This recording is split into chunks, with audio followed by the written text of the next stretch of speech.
हमारे कुछ सवाल हैं। क्या यह सच नहीं है कि सरकारी नियंत्रण वाले ऐप कथित तौर पे नागरिकों के उपकरणों में फाइलें प्लांट करने के लिए प्रयोग किए गए, जैसा कि भीमा कोरेगांव में हुआ? इस सवाल का जवाब दे सरकार। ये तो प्रूव्ड है, सबके सामने है भीमा कोरेगांव में इन्होंने क्या किया था।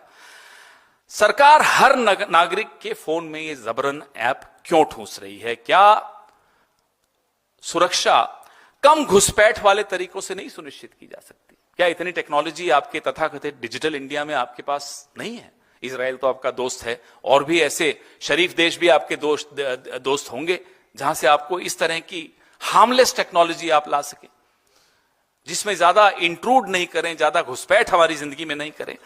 क्या भाजपा सरकार ने इस घातक आदेश पर कोई सार्वजनिक परामर्श किया? मैंने तो नहीं सुना। अगर आपने सुना हो तो कोई डिबेट हुई, कोई कंसल्टेशंस हुई, कोई चर्चा हुई? नहीं। एक दिन सुबह उठे और कर दिया। डर है। जेन जी के नाम पे इनके रोंगटे खड़े हो जाते हैं, थर थर कांपते हैं जेन जी के नाम पे। ये तभी नौजवानों के मोबाइल्स में घुसना चाहते हैं। और भी कई कारण होंगे, इनकी नीयत तो ये जाने। आप समझते हैं मैं क्या इशारा कर रहा हूं?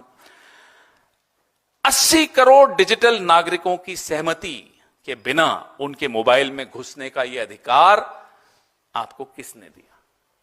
क्या इज दिस डेमोक्रेसी? क्या है ये डेमोक्रेसी लगती है आपको? और मैं अपने दोस्तों से, अपनी पत्नी से, अपने पिता माता, अपने पति, जिनसे भी हम बात क्या कर रहे हैं, इसकी जानकारी सरकार को क्या उत्सुकता है? क्यों है आपको उत्सुकता? क्या इसलिए आप सरकार में बैठे हैं 11 साल से?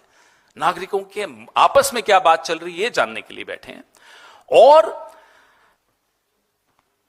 मिनिमम गवर्नेंस, न्यूनतम सरकार क्या बेडरूम में घुसकर मिलती है?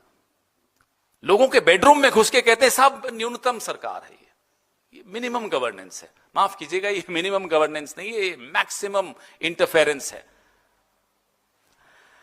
अब हम स्पष्ट तौर पे पूरे देश की तरफ से, पूरे विपक्ष की तरफ से, मीडिया की तरफ से, सिविल सोसाइटी की तरफ से, भारत भर की तरफ से इस पाखंड को, इस षड्यंत्र को हम खारिज करते हैं। इसके खिलाफ हम आवाज बुलंद करेंगे, हर स्तर पर करेंगे। देश में इस तरह की जासूसी सरकार द्वारा हम बर्दाश्त नहीं करेंगे। इस देश के हर नागरिक की निजता की सुरक्षा करना हम सबका कर्तव्य है।